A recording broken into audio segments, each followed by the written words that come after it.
तो निश्चित तौर पर ये एक ऐसी समस्या है जिससे ये पूरा इलाका आज से नहीं बल्कि दशकों से या कह लें कि आप सदियों से भी, क्योंकि बात कहा जाता है कि 100 साल से भी ज्यादा वक्त से यहाँ पर आग लगी हुई है जमीन के नीचे में, जब से कोयला का खनन हो रहा है यहाँ पर तब से। हालांकि पुनर्वास नीति के बने हुए करीब 31-32 साल हो गए, लेकिन आज तक पुनर्वास नीति का फायदा यहाँ के लोगों को नहीं मिला।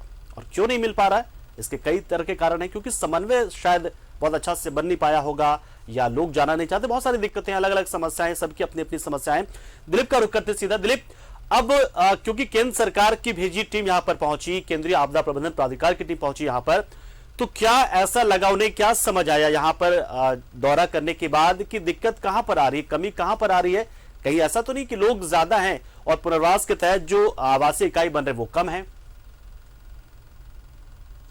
देखिए, कई तकनीकी पहलू हैं। पहली बात है कि पुनर्वास को लेकर के बैठकों का होना, जो समय निर्धारित किया जाता है वो समय पर नहीं होता है। अमूमन ये कहा जाता है कि जो पुनर्वास नीति पे जो बैठक होती है वो हर महीने होना है, और इस बैठक में जो तमाम पदाधिकारी उनको शामिल होना है, और जो बातें सामने आती है पुनर्वास को लेकर के, चाहे विस्थापन का हो, उन्हें मुआवजा का हो, उस पर चर्चा होनी चाहिए। और जो आंकड़े उनके पास आए हैं, अगर मान लेते हैं कि पहली बार बैठक में आंकड़े उनके पास 500 आए कि इस 500 जो परिवार है ये अग्नि प्रभावित क्षेत्र में रह रहे हैं और वैसे जगह पे रह रहे हैं कि कभी भी कोई बड़ी घटना घट सकती है, इनको पुनर्वास करना बहुत जरूरी है। लेकिन होता क्या है, बैठकों में उन आंकड़ों को छुपा करके वैसे इलाकों को वैसे इलाके के लोगों को पहले शिफ्ट करने की कोशिश की जाती है जहां पे बीसीसीएल को या फिर कोल इंडिया को कोयले का उत्पादन करना। बिल्कुल विवाद यहां पे खड़ा होता है, आखिर सिस्टम सही से काम नहीं कर रहा। और दूसरी सबसे बड़ी बात यहां पे मैं बता दूं आपको कि इस नीति के तहत मकान उपलब्ध कराए जा रहे हैं, लेकिन मकान ऐसे बनाए जा गए हुए हैं, जो बिलगड़िया टाउनशिप का निर्माण बहुत पहले हुआ था, अभी तक वहां पे लोग नहीं पहुंचे, वहां पे लोग नहीं रहना चाह रहे, क्योंकि जो जगह उन्हें मुहैया कराई जा रही है, जो कमरे उन्हें दिए जा रहे हैं, कहीं से भी रहने लायक नहीं है। आप सोचिए 10 बाई 10 का एक कमरा है, किचन, एक बाथरूम है। अगर जो पुनर्वास नीति के तहत जो परिवार है वो 5-5 परिवार एक साथ रहते हैं, संयुक्त परिवार उनका होता है, कई ऐसे परिवार भी हैं जिनके घर में 6 सदस्य होते हैं, तो एक कमरा, एक बाथरूम और एक किचन के रूम में वो कैसे रहेगा? कई दिक्कतें हैं। इसको लेकर के बैठक हुई और ये निर्णय लिया गया कि नहीं, अगर कम से कम 2 BHK करना है तो उस पर भी फैसला भी अटका हुआ है। तो ऐसे में लोग कैसे जाएंगे? और सबसे बड़ा मुद्दा रोजगार का होता है। झरिया क्या है, बहुत बड़ा शहर है, ऐतिहासिक शहर है झरिया। धनबाद से पहले लोग नहीं जानते थे इस शहर को, झरिया के नाम से जानते थे, मिनी इंडिया उन्हें कहा जाता था। देश भर के लोग रोजगार करने के लिए यहाँ पे आते थे, तो झरिया में अमूमन उन्हें रोजगार मिल जाता है, चाहे वो मजदूरी कर ले चाहे दूसरे काम कर ले। लेकिन वहां से 8 किलोमीटर दूर बेलगड़िया में उन्हें शिफ्ट करना, फिर इनके पास रोजगार की दिक्कत हो जाएगी। बहुत सारे लोग ऐसे हैं जिनके पास पैसा नहीं होता है कि वो 8 किलोमीटर ऑटो का किराया देकर के झरिया जाए, फिर रोजगार करे, फिर वहां से वापस करे। तो कई मुद्दे यहाँ पे। और जो पुनर्वास नीति के तहत जो लोग विस्थापित होना चाहते हैं उन्होंने साफ तौर पर कहा है, आप उचित मुआवजा दे दो, रोजगार की व्यवस्था कर दो, या कोई सिटी सर्विस बस ऐसा चालू कर दो कि उन्हें कनेक्टिविटी का प्रॉब्लम नहीं हो।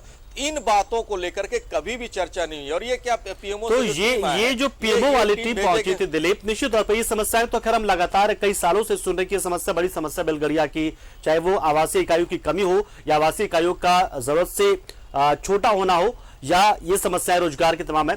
जो पीएमओ की टीम पहुंची थी, इसने किया क्या? क्या जो प्रभावित लोगों से मुलाकात की, या फिर इसमें जिला प्रशासन और स्थानीय जो आपदा प्रबंधन का विभाग उसके साथ और थर्ड पार्टी के तौर पर जो है प्रभावित लोग मौजूद थे? कैसे ये दौरा था, या सिर्फ बातचीत भी इसमें हुई है? देखिए, लोगों से मुलाकात भी हुई है, बातचीत भी हुई है, और वो एक समझने की कोशिश कर रहे हैं कि आखिर पुनर्वास नीति में पेंच कहाँ फंसा हुआ है।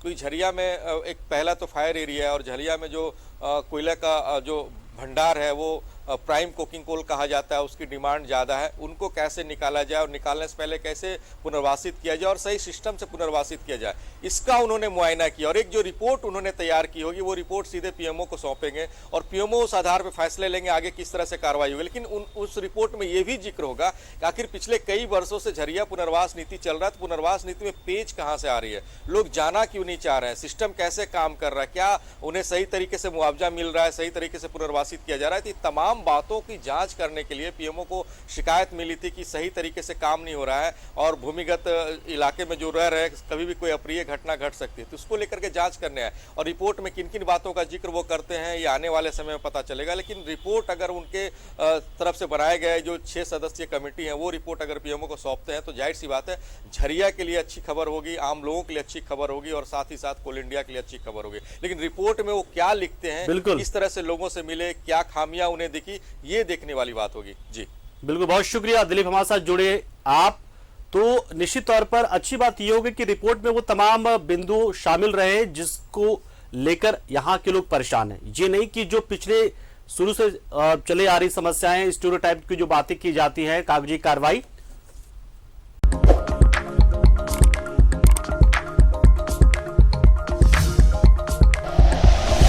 Like and share videos, subscribe करें हमारा चैनल और प्रेस करें बेल आइकॉन। न्यूज़ 11 भारत, सच है तो दिखेगा।